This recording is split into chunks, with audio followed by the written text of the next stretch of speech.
Saya sangat terberkati dengan praise worship, dengan penyembahan yang sudah angkat ke Tuhan. Dan sekali lagi saya bersyukur dan saya berterima kasih. Sebelum saya mulai kita sama-sama berdoa dulu yuk. Tuhan, terima kasih Tuhan buat pagi yang indah ini. Hari ini hamba bawa semuanya di hadapan-Mu. Sampaikan yang menjadi isi pesan hati-Mu. Pagi ini kami buka hati kami selebar-lebarnya. Tuhan, jamah hati ini, ubah cara pandang dan cara pikir kami sesuai yang Engkau mau. Hamba serahkan semuanya. Terima kasih Tuhan, dalam nama Tuhan Yesus. Amin. Saudara, berapa minggu yang lalu saya baru dari tempat ini. Dan sangat bersyukur, saya sangat bersyukur saya bisa sharing di tempat ini. Berapa minggu yang lalu saya bareng adik saya Bevi, saya adik dari, saya kakak dari hamba Tuhan yang sangat dahsyat, Stefani Rahel. Berapa minggu lalu saya dari tempat ini dan beres saya khotbah, beres saya melayani, saya pulang bareng Rahel, bareng Ael. Terus Ael tuh cerita, Ael tuh bilang kayak gini, Bev, aku tuh kesel. Saya tanya, El, kamu tuh kesel kenapa? Terus Ael bilang, karena aku di sini itu orang ngira aku tuh kakaknya kamu. Orang tuh ngira aku kakaknya kamu. Padahal kamu yang lebih gede. Aku tuh adiknya kamu. Terus saya bilang, El, itu tuh bagus. Tandanya kamu tuh lebih dewasa, lebih berkarisma, lebih berwibawa. Terus saya bilang, enggak, itu tandanya aku kelihatan lebih tua. Gitu. Terus Ael nanya, terus gimana? Terus saya bilang, enggak El, tadi tuh orang-orang tuh pada bilang kamu tuh bukan kakak aku. Terus Ael nanya, terus orang-orang ngiranya aku siapa? Terus saya bilang, orang-orang tuh ngiranya kamu tuh mamahnya aku. Jadi dia lebih marah lagi, dia lebih komen lagi saudara. Tapi saudara, in the end semua itu tentang cara pandang kita saudara. Apapun yang kita hadapin, permasalahan apapun, itu semua tentang cara pandang kita. Itu makanya waktu Tuhan beracara dalam hidup kita, makanya firman Tuhan berkata, manusia melihat rupa, tapi Tuhan melihat hati. Ketika Tuhan mengubah hati kita, dia mengganti hati kita dengan hati yang baru, hal pertama yang akan terjadi, cara pandang kita akan mulai diubah.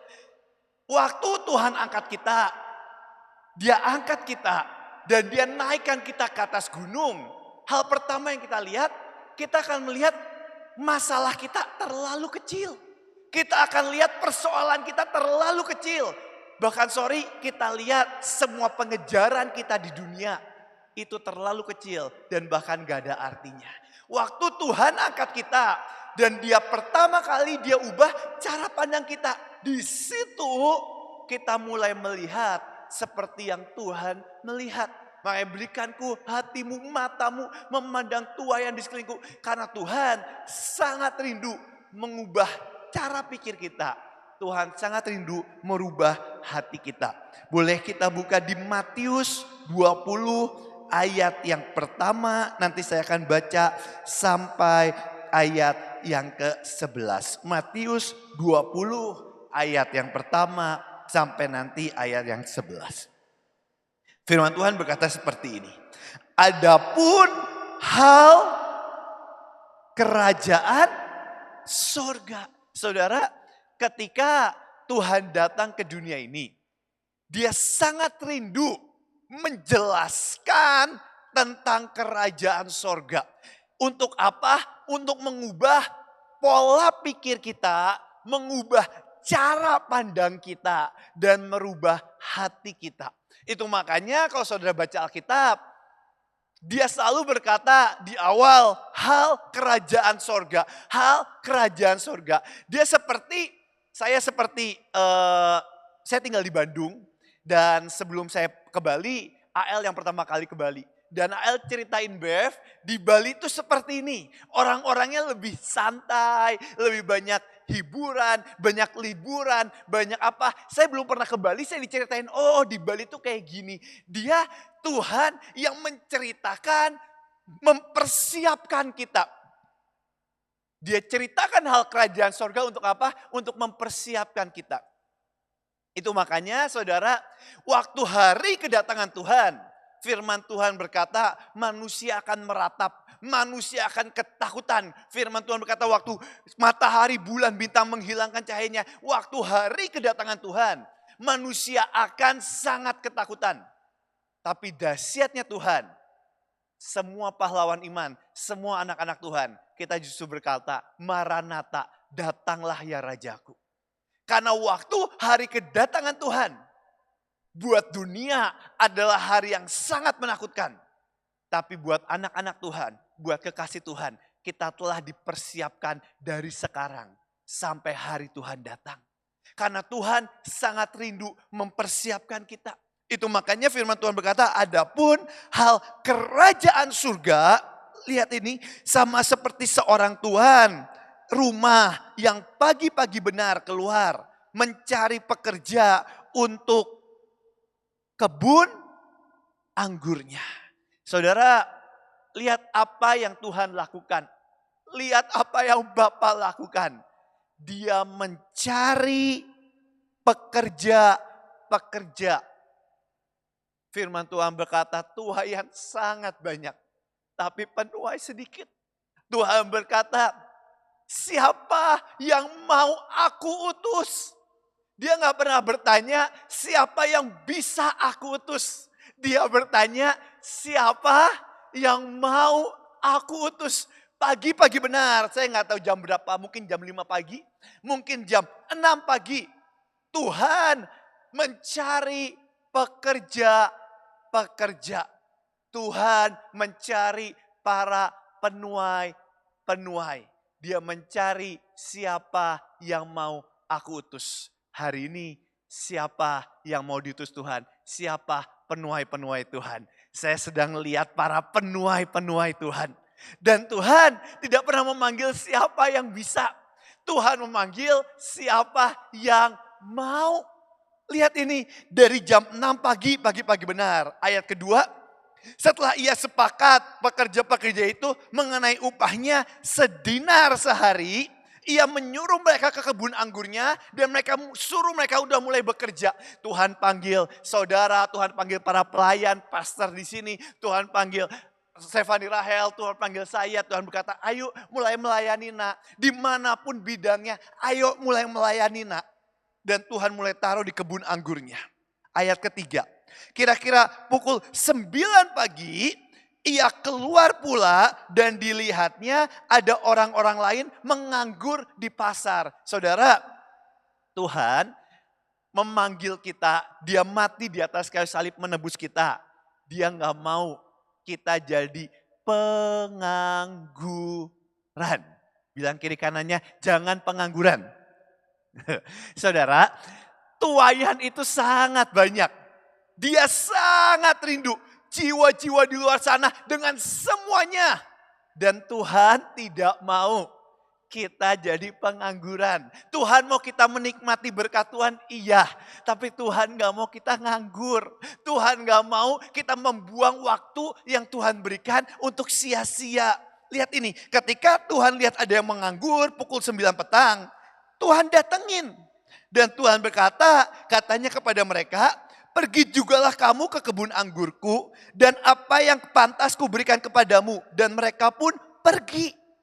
Jam 6 pergi, jam 9 ngeliat yang nganggur, dipanggil disuruh kerja lagi. Ayat 5, habis jam 6, jam 9. Kira-kira pukul 12, jam 12 dia lihat lagi. Dan kira-kira pukul 3 petang, ia keluar dan melakukan sama seperti tadi. Jam 6, jam 9, jam 12, dan jam 3. Dan yang terakhir, ayat 6, kira-kira pukul 5 petang, ia keluar lagi dan mendapati orang lain pula. Lalu katanya kepada mereka, mengapa kamu menganggur di sini sepanjang hari? Ayat 7, kata mereka kepadanya, karena tidak ada yang mengupah kami. Karena kami nggak tahu tujuan kami. Karena katanya kepada mereka, pergi jugalah kamu ke kebun anggurku. Pergi semua ke kebun anggur. Saudara, Tuhan sangat rindu mencari penuai-penuai. Itu makanya Tuhan bertanya, siapa yang mau aku utus? Dan pahlawan Tuhan seringkali kita berkata, ini aku, utuslah dia. Tuhan, yang lain aja. Aku masih sibuk Tuhan, aku masih punya banyak urusan. Tapi Tuhan rindu, pasukan Tuhannya berkata, ini aku, utuslah aku. Saudara, saya baru selesai dari Kupang dan dari Sumba, saudara. Kemarin baru saya landing di Bali. Kemarin saya baru landing di Bali. Dan saya pelayanan di Kupang, saya pelayanan di Sumba. Dan lucunya di Sumba itu daerahnya sangat terpencil. Dan 95% mereka tuh masih agama Merapu. Maaf kalau saya salah ngomong. Mereka itu agama yang nenek moyang, agama yang menyembah leluhur, saudara. Dan itu pertama kali kita adain KKR di sana, itu pertama kali di tempat itu ada KKR. Jadi tempat itu bahkan karena saking terpencilnya belum dinyatakan sebagai desa sama pemerintah. Itu masih tempat yang masih rada terbelakang dan masih jauh aksesnya masih sangat sulit. Waktu saya datang ke sana, saya diundang, saya ngisi di sana. Mereka tuh pada bingung karena tiba-tiba di tengah lapangan kita siapin sound system, kita siapin lagu. Jadi orang-orang desa, orang-orang yang bahkan belum desa, itu belum sebagai desa, itu orang-orang tuh pada kumpul karena mereka pada bingung ini acara apa. Karena biasanya di pelosok sana mereka nggak punya HP, mereka belum punya yang lain. Jadi ketika ada lagu, ada apa, di tengah malam itu mancing orang buat berkumpul. Jadi mereka berkumpul banyak banget saudara. Ada kira-kira mungkin 1000-an. 1000 orang berkumpul di sana di tengah lapangan. Kita cuma siapin sound system. Dan saya datang. Kita siapin sound system. Kita udah bilang ini akan ibadah. Dan mereka nggak ngerti ibadah apa. Tapi ya kita siapin aja. Kita siapin. Waktu kita siapin. Tiba-tiba hujan gede, saudara, tengah malam hujan gede, kira-kira jam 7-an hujan gede. Saya doa sama Tuhan, Tuhan ini tuh acara baru mau mulai, KKR baru mau mulai dan hujan gede. Terus gimana? Saya cukup bingung karena nggak ada tutupnya, nggak ada apanya. Akhirnya kita memutuskan tetap lanjut. Jadi kita tetap panggil mereka, saya berpikir hujan gede itu mereka bubar saudara. Ternyata pas hujan gede, mereka nyanyi lagu, mereka tambah semangat saudara. Jadi di tengah hujan mereka joget-joget. Jadi tambah semangat. Saya juga senang, jadi gak apa-apa, tetap lanjut. Setelah itu saya setelah pujian kayak biasa, kayak PW kayak gini, saya mulai sharing menyampaikan pesan Tuhan.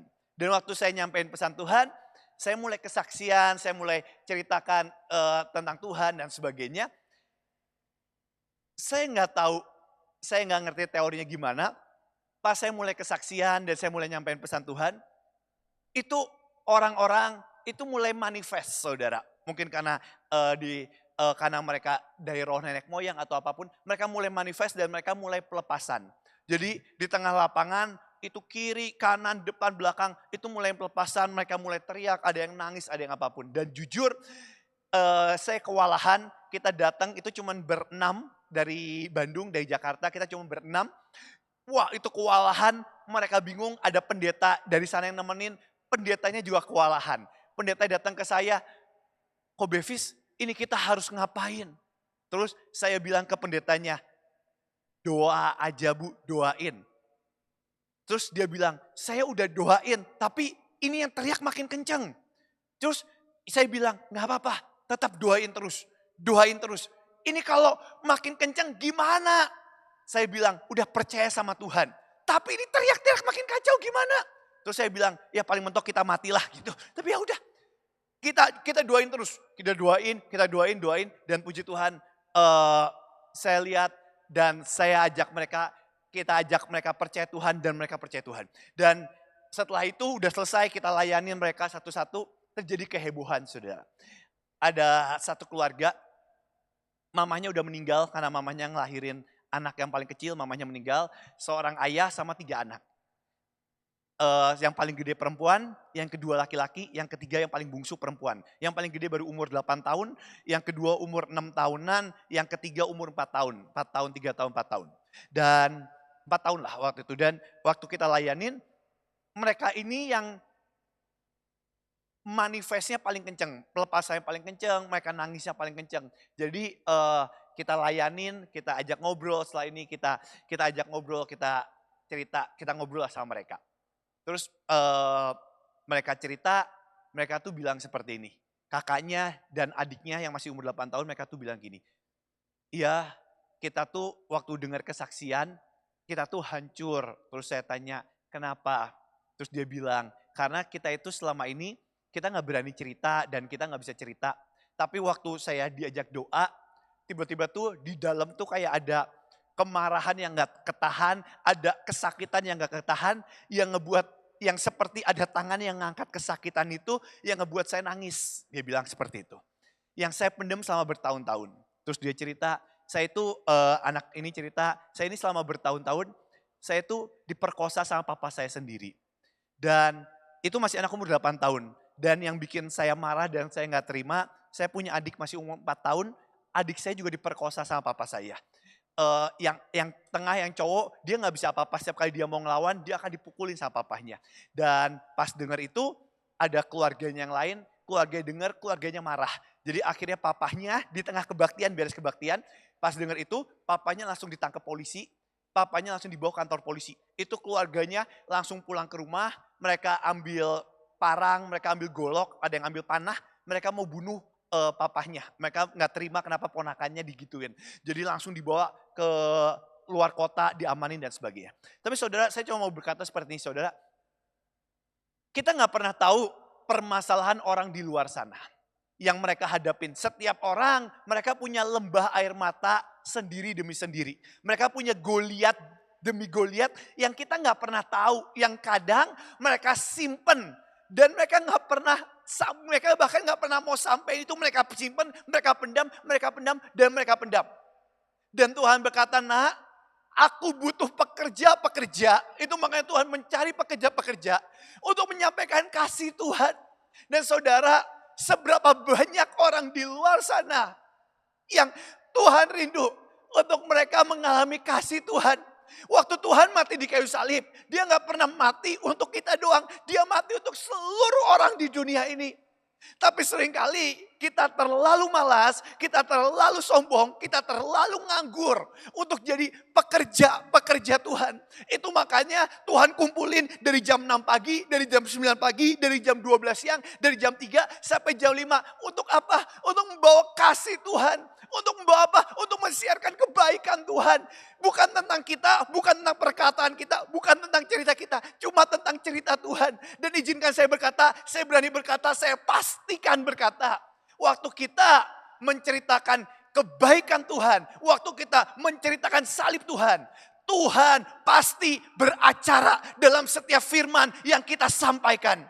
Saudara, Tuhan pasti beracara. Kita ini terlalu banyak mikir yang akhirnya kita jadi rumit. Padahal ikut sama Tuhan tuh simple. Ikut sama Tuhan tuh simple. Bukan tentang kita tapi tentang Tuhan. Tapi seringkali kerumitan kita, pikiran kita yang berkata, aduh nanti kalau aku sampein gak ada yang dengar gimana. Aduh nanti kalau aku sampein, aku ceritain kebaikan Tuhan. Aku sampaikan kasih Tuhan. Waktu Roh Kudus udah gerakin di hatiku. Nanti ditolak gimana. Padahal sama Tuhan tuh simple. Tinggal jalan, tinggal percaya. Iman itu bukan tentang penerimaan. Iman itu tentang resiko, iya. Iman itu ditolak, kadang orang ditolak, iya. Tapi iman itu percaya pada Tuhan dan bukan tentang diri kita. Dan bagian kita tinggal sampaikan, ditolak buat kerajaan Tuhan. Bukankah itu hal yang paling bagus? Tapi saudara, dari akhir zaman ini, Tuhan mencari para penuainya. Dan lucunya Tuhan, waktu dia panggil kita jauh dari kata layak. Dan lihat ini, saya lanjut. Ayat 8. Ketika hari malam Tuhan itu berkata kepada mandurnya, panggillah pekerja-pekerja itu dan bayarlah upah mereka, mulai dengan mereka yang masuk terakhir hingga mereka yang masuk terdahulu. Saudara, ini Tuhan ini kalau buat dunia bos yang aneh. Atau kalau saya bilang buat dunia ini bos yang suka cari gara-gara saudara. Saudara, kalau saudara punya perusahaan, saudara punya bisnis, yang saya tahu kalau kita gaji pegawai, kita gajinya tuh diem-diem. Kiri kanan gak sama-sama tahu, gak ada yang tahu. Tapi lucunya Tuhan barisin semuanya dari jam 6, jam 9, jam 12, jam 3 sampai jam 5. Dan lucunya Tuhan tunjukin semuanya, dia kasih upah. Dan lucunya Tuhan, manas-manasinya Tuhan, dia bukan gaji yang paling awal dulu, dia gaji yang paling terakhir dulu. Dan lucunya Tuhan, dia panggil dulu yang masuk terakhir yang jam 5 sore.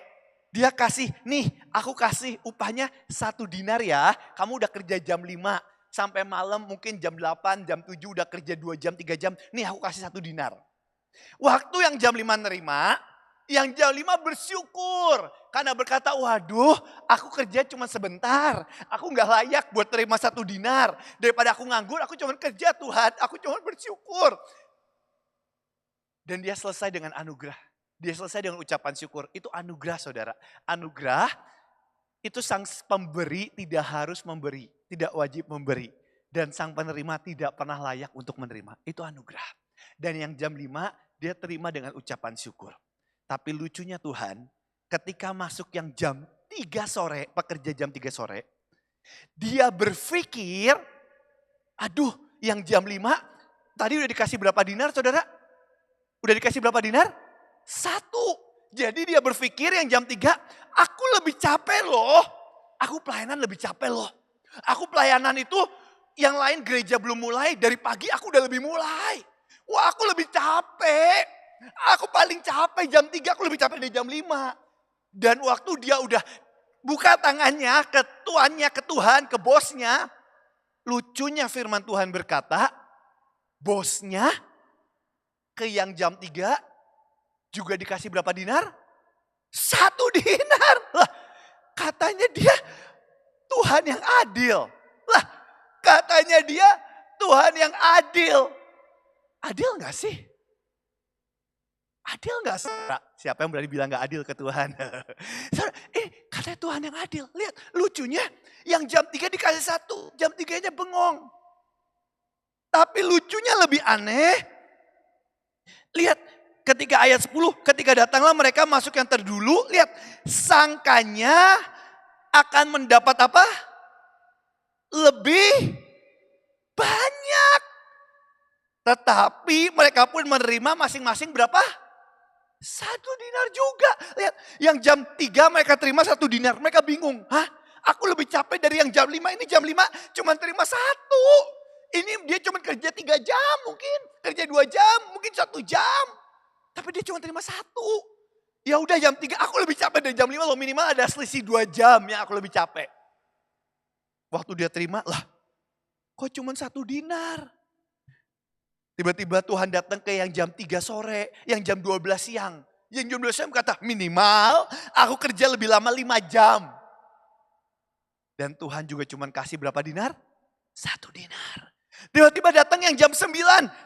Dia lihat yang jam 5 sore. Wah 1 dinar, 1 dinar, 1 dinar. Aku lebih capek ini jam 9. Dikurangin jam 5 aku lebih capek. Aku kerja beda minimal 7 jam. Tapi pas dia lihat bosnya datengin dia. Bosnya juga cuma kasih berapa dinar? 1 dinar. Dan yang paling parah. Ada yang kerja pagi-pagi benar. Gak tahu jam 5 pagi mungkin, jam 4 pagi, jam 6 pagi. Dia ketemu bosnya. Dan bosnya juga cuma kasih berapa dinar? 1 dinar. Dia kasih semuanya 1 dinar. Dan lihat ayat 11. Ketika mereka menerimanya, mereka apa?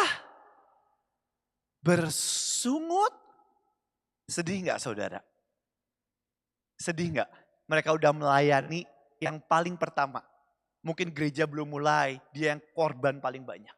Dia yang paling capek. Dia ngorbanin waktunya, dia tinggalin keluarganya buat layan, dia tinggalin semuanya. Tapi masa sih di akhir waktu dia ketemu Tuhan, firman Tuhan berkata dia apa? Bersungut. Sungut. Saya gak mau jadi orang itu saudara. Lucunya Tuhan, waktu Tuhan panggil kita, dia gak pernah panggil siapa yang bisa. Saudara, saya ini sama Stefani Rahel, adik saya ini deket banget saudara.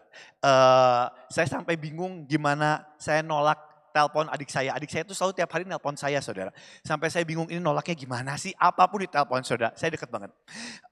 Kenapa? Karena waktu saya kecil, papa saya masuk penjara waktu saya kelas 6 SD, mama saya meninggal. Jadi akhirnya kita cuma berdua. Dan saya diterima sama engkong saya. Kakek saya nerima, kakek saya hamba Tuhan. Pak Yusak Cipto, dia hamba Tuhan, dia yang nerima saya. Karena kita berdua nggak tahu harus tinggal di mana, kita nggak tahu harus tinggal di mana, kita udah nggak punya siapa-siapa. Engkong saya kasihan sama saya, engkong sama nenek saya, emak saya, terus engkong sama emak saya bilang, yuk Bev sama El tinggal sama engkong sama emak. Jadi akhirnya kita dari kecil, kita tinggal sama engkong sama emak dari kelas 6 SD. Saya tinggal sama engkong sama emak, cuman karena hati saya kecewa, hati saya hancur, saya tuh kacau banget. Saya SMP nggak naik kelas 3 kali, SMA dikeluarin sekolah 3 kali. Beda sama AL pintarnya minta ampun saudara. Saya pernah sekelas sama adik saya, hari ini adik saya S2, saya cuma S1, itu juga karena anugerah. Cuma karena anugerah saudara. Saya disuruh sekolah S2, kalau bisa jauhkan cawan ini daripadaku. Saya nggak pintar saudara. Beda sekarang adik saya mau ngambil S3 lagi, pintar banget saudara. Lulusan London, beasiswa, full. Saya kuliah aja terserok-serok saudara. Jadi gak ada yang bagus dari hidup saya. Sampai engkong saya bilang kayak gini. Engkong saya bilang dari saya kecil, Bev, AL tuh selalu juara 1 saudara. Kalau juara 1 juara 2, juara 1 juara 2. Hebat banget. Saya bingung ada orang kok otaknya seencer itu. Saudara, saya sampai engkong saya bilang kayak gini ke saya, Bev, engkong tuh gak minta macam-macam sama kamu. Kamu itu mau ranking paling terakhir juga gak apa-apa. Tapi tolong jangan gak naik kelas. Tapi kenyataannya setiap tahun saya nggak naik kelas atau dikeluarin sekolah. Jadi setiap tahun saya harus pindah sekolah saudara. Dan itu sejujurnya buat saya pribadi itu trauma. Dan saya tuh jujur di hati yang terdalam, walaupun saya nggak hebat, saya nggak apa, saya tuh pingin nyenengin engkong saya. Karena saya dari orang yang gak punya apapun ditampung sama engkong saya. Jadi saya cuma pengen nyenengin engkong saya. Engkong saya itu hamba Tuhan. Tapi saya nyoba apapun semua gagal. Sekolah gagal, kerjaan gagal, apapun gagal. Dan lucunya waktu saya mulai kesaksian, orang-orang tuh senang. Orang-orang di jamaah Tuhan, saya gak ngerti kenapa. Serius saudara.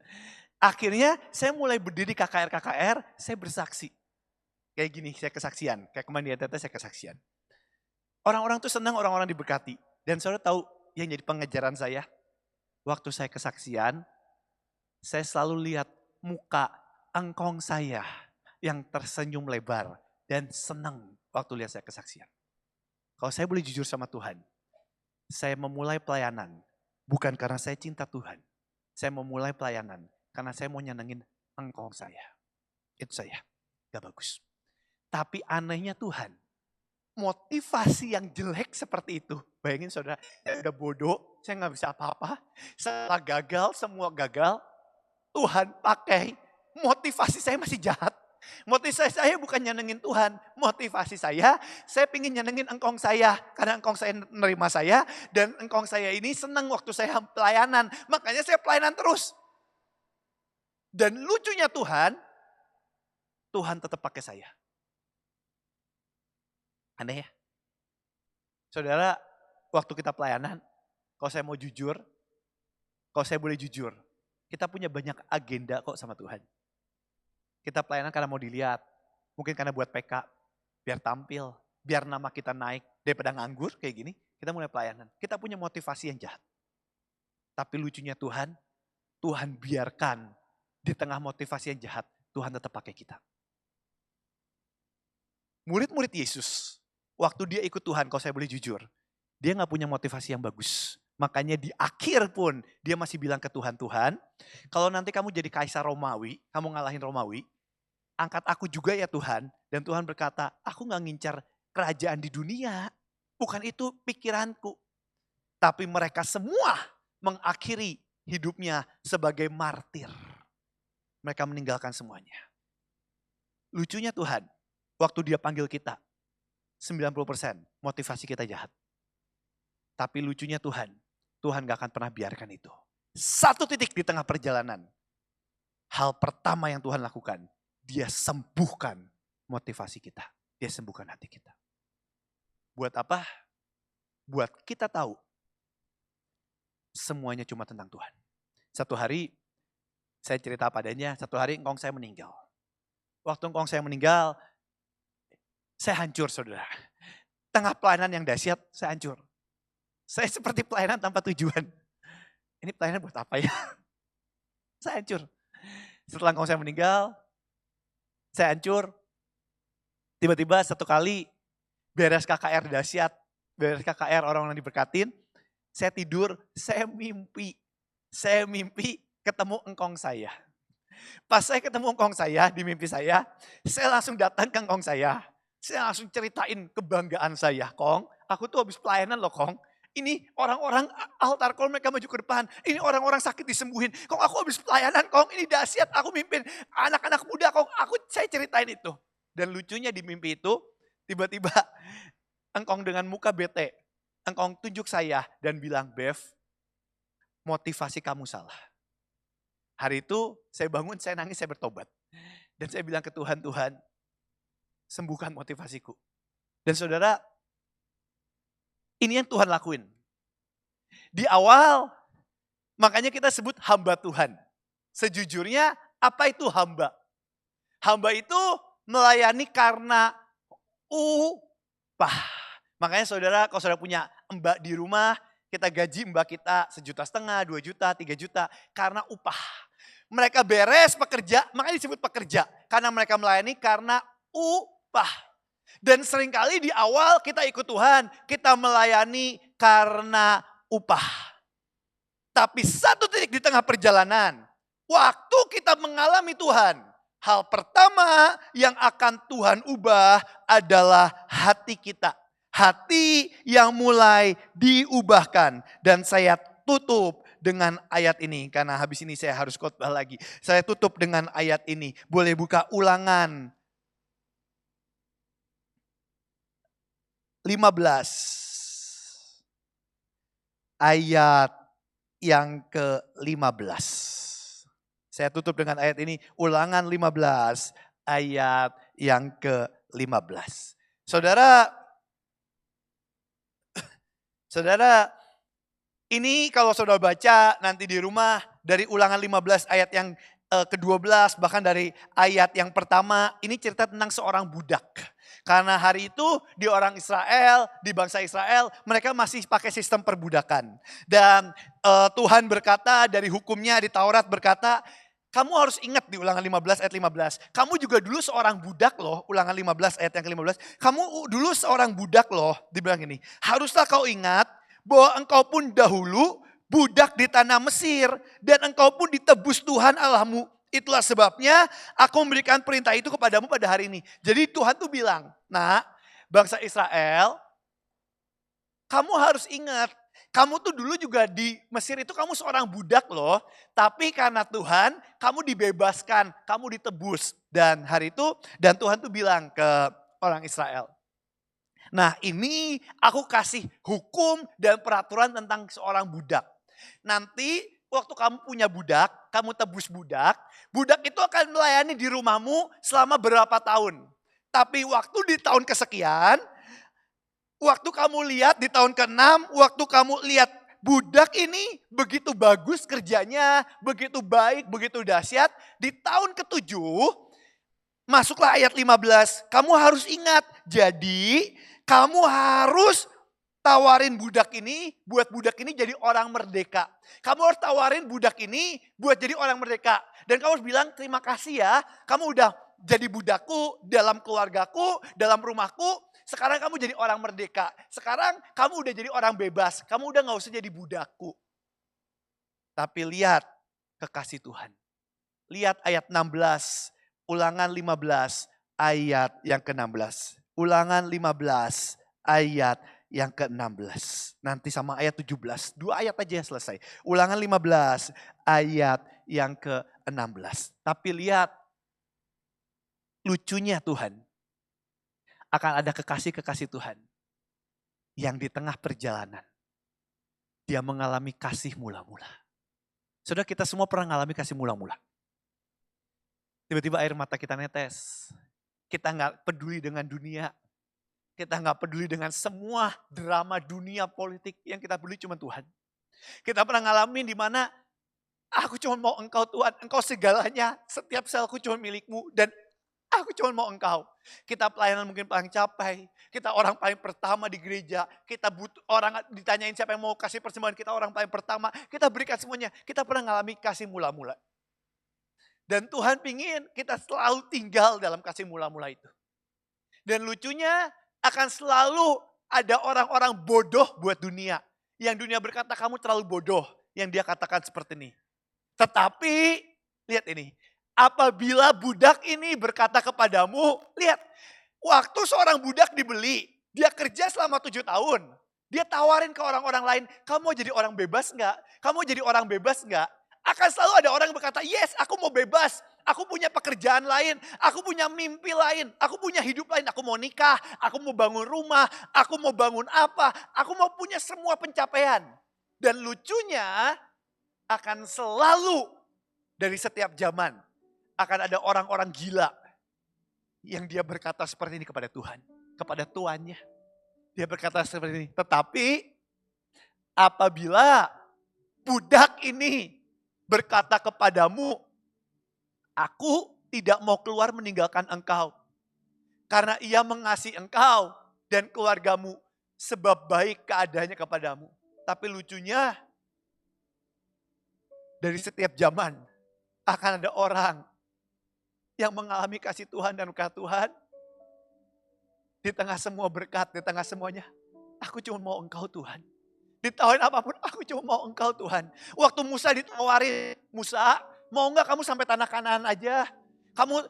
Aku kasih malaikatku, udah kamu jangan sama aku karena kalau aku marah nanti bahaya. Udah kamu sama malaikatku aja. Dan Musa berkata enggak mau Tuhan.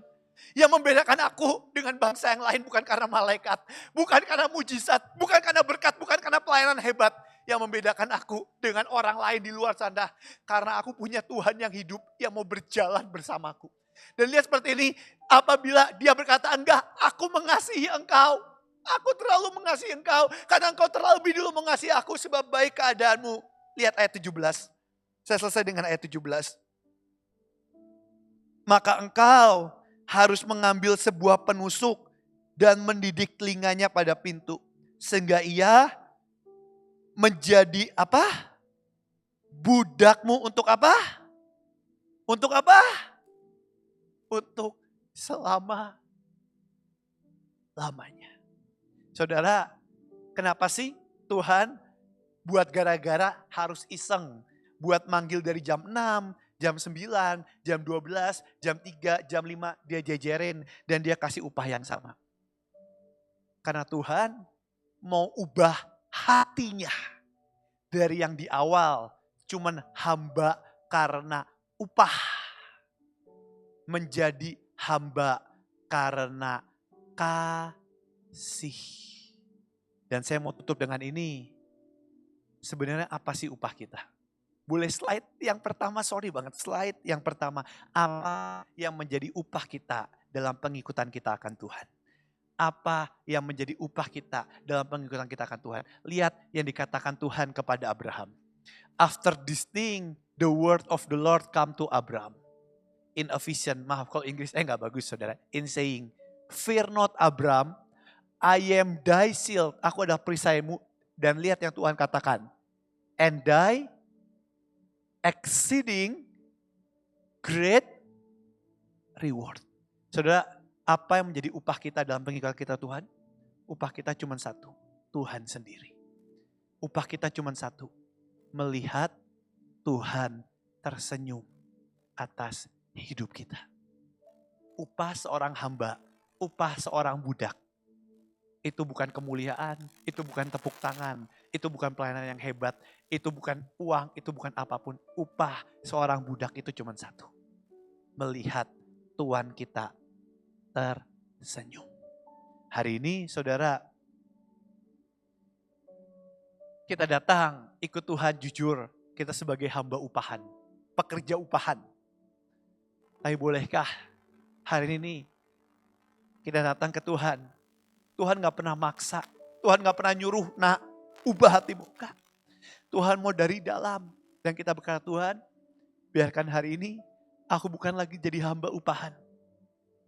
Tapi aku budak karena kasih untuk selama-lamanya. Dan buat seorang budak, gak peduli apa yang terjadi dengan hidup kita. Hidup kita itu udah gak penting, saudara. Perasaan kita udah gak penting. Mau kita udah gak penting. Yang penting cuma satu, apa yang Tuhan mau. Apa yang menyenangkan hati Tuhan. Upah kita cuma satu, menyenangkan hati Tuhan. Boleh tutup matamu? Saya mau ajak kita sembah satu lagu sebelum saya selesai. Boleh menyenangkanmu